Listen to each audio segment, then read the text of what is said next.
Candle को पास ले जाएंगे, ऑक्सीजन निकलेगा तो हाइड्रोजन गैस। ठीक है, रिएक्शन पकड़ो इसको हाथ में बेटा, नीचे से पकड़ो।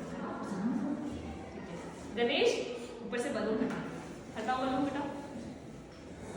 हाँ हटाओ। मैम काजल